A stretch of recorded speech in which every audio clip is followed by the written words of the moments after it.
Preparations. Read the installation instructions in the package.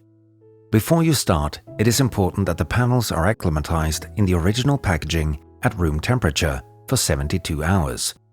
Longer if the panels have been stored cold. Have all the correct accessories available. Fibo wall panel is a system consisting of sealant, screws, profiles, and other products that makes the assembly easy, so you get a perfect result. Inspect the panels for any visible product errors, damage, or discoloration. Use the correct tools. For cutting panels, a track saw with a ruler is recommended. The panels can then be cut with the decor side up. Use a fine-toothed saw blade with a minimum of 48 teeth and a firm surface underneath for sawing the panels.